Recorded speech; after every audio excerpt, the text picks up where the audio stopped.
Here's how I won a half Ironman called 113 Desaru. It's just a little bit more than half Iron distance, having exactly the same bike and run distance, but an extra 350 meters in the swim. It's because we share the same loop as the sprint and Olympic distances as well.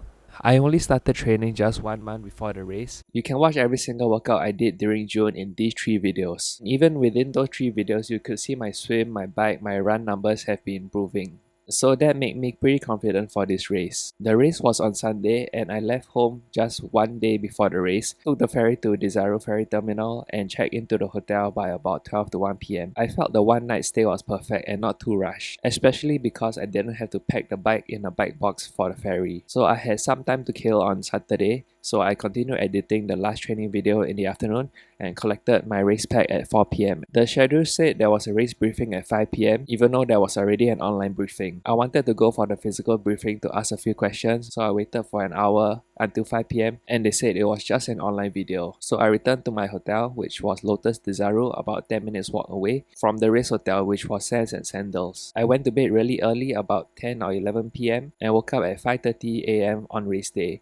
Even though the half Ironman race started at 8 a.m., the transition closes at 6:30 because they needed to clear the transition area for the sprint and Olympic distances. The swim loop was 750 meters, so that's why they couldn't make the swim a half Ironman distance of 1.9k. So for us, we had to do 3 loops, which was 2.25 km, which turned out to be closer to 2.4. I knew my swim was still my weakest discipline, even though my times had been improving in training. My Garmin recorded a 1 minute and 55 pace per 100 meters. To be honest, I was still expecting closer to 1 minute 45, even at a conservative estimate. Maybe because the water became a lot more choppy during the second and third loop. I felt I put in a bit more effort for the second and third loop, but my times were slower than the first loop. Anyway, that's just an excuse because the guy from the next wave, 5 minutes after mine, came out the water just behind me. So as we exited the swim, we had to climb a super steep sandy hill to get to transition. It's probably the steepest gradient in the course. I took my time in transition 1. I wore socks, I took a gel, I drank a full bottle of water, applied sunblock and wore the race bib. I took my time and had a picnic in T1.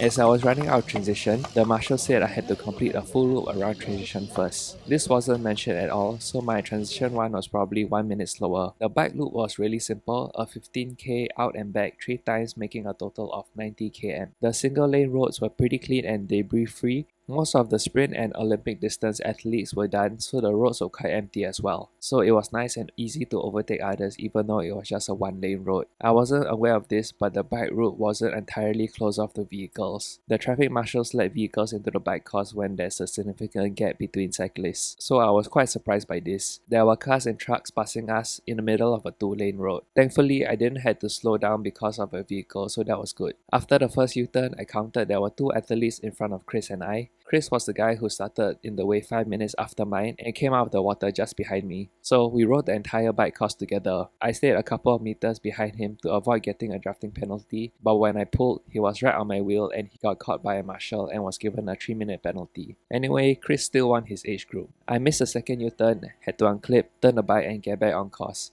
I thought the U-turn was a full round around the roundabout, but actually it was a U-turn on a straight path just before the roundabout. There were signs and cones, but I didn't notice it until I went past them. I had to put the power down to chase back to Chris, and I was riding about 40 to 45 km per hour to catch Chris again. It was my fastest 15 km section of the bike leg. Eventually I caught Chris about 10 km after my roundabout mistake, then we worked together to chase the first guy. We eventually caught the first guy on our third loop, heading towards the far turnaround. So now, Chris and I were first and second. Overall, I averaged 37 km per hour on the bike with an average power of 164 watts. Let's do a quick analysis of the 6 15k sections of the bike. The first 15k out, 40.9 km per hour and 162 watts, 154 beats per minute. The first 15k back, 34.8, so that was a headwind at clearly higher power, 173 watts. The second 15k out, which was the one I was trying to catch Chris, 42.1 km per hour average at 178 watts, 153 beats per minute again. The second 15k back was the slowest at 33.9 km per hour at 152 watts. Seems like I took it easier at 143 beats per minute. The last 15k out, 41.6 km per hour at 165 watts, and the last 15k back was 34.1 km per hour at 173 watts. This effort is roughly around my mid-zone 2 effort. During training, 170 watts is around 130 beats per minute for me. And to be honest, I did better in last year's Fukuoka half Ironman. I pushed more watts and felt more comfortable. This time in training, I was able to do 190 to 200 watts for 2 hours. So I thought I could average closer to 40 km per hour this time. I'm still figuring out why my effort was higher with less power for the race. It could be because the swim actually tired me out. I'm hoping it was because I tinkered with my bike position a little, and if I change it back, I will feel good again. Or possibly it's because I was a bit underhydrated on the bike. For Ironman branded and T100 races, the bike bottles at the aid stations are bike bottles, but we were given regular plastic bottles. They were given to us uncapped, that means we cannot store the bottles on the bike. I actually brought only one bottle with me on the bike, thinking I could take a cold bottle from the aid station. So I finished my own bottle pretty quickly and there was no water every 30 km. Now for the run, which is one of my strongest disciplines.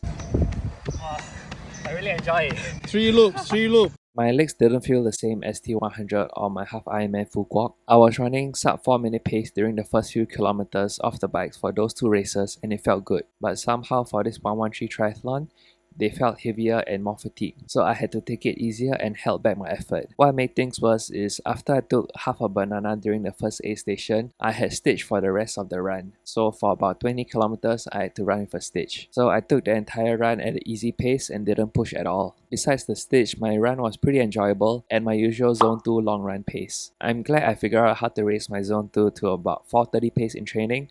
So even my easy effort for this run was at 443 pace. So a 1 hour 38 half marathon off the bike. If my legs felt better, I was expecting to do around 4 minutes pace for the half marathon because my fresh half marathon recently was 1 hour 18 minutes, 341 pace. So that's why my goal for a half marathon in a half Ironman is about 4 minutes pace. I think it's quite achievable. I really hope I can do that in the next one in August. So for those of you who are thinking about doing this race, the bike course really only has 3 significant hills, and after that it's mostly flat with a slight downhill until you loop back and do the 3 hills again. The hills are pretty significant.